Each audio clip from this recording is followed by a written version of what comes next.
It's photo time. Pope views new apartment.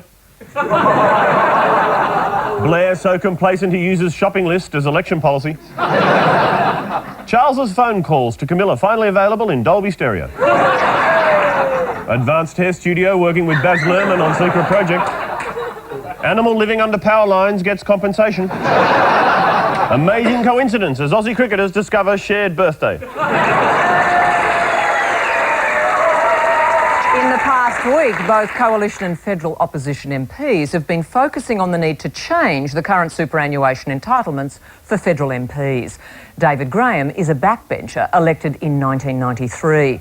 Mr Graham, why the sudden focus on superannuation? Well, it was a coalition initiative, Louise. With an election coming up, most Liberal backbenchers thought it probably a good time to focus on our superannuation. And will it change? Well, if it's deemed necessary. To take sample figures from the Sydney Morning Herald, using the example of Liberal MP Christopher Pyne. Now, he's 33 years old, he's been in Parliament for 8 years, and if he loses his seat, he's entitled to $46,000 a year for the rest of his life. Well, I don't think 33-year-olds who have been Liberal MPs for 8 years have much of a life, Louise. Well, if he lives for another 40 years, that comes to about $1.8 million, while he's only contributed about $80,000. And what's your point? Doesn't that seem amazingly unfair? Well, I spoke to Chris yesterday, Louise. He seems perfectly happy.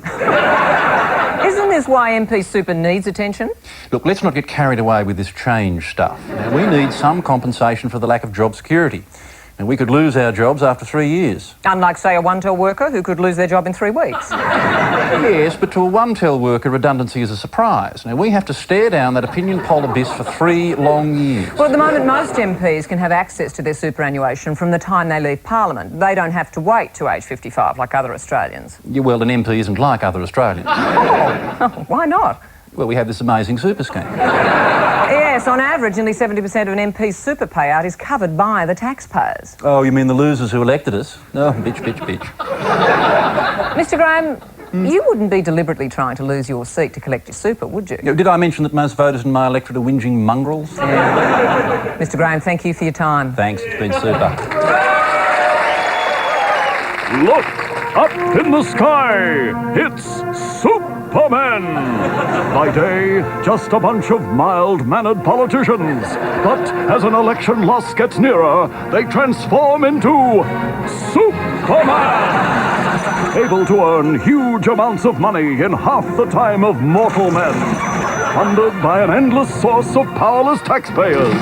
Yes, it's Superman.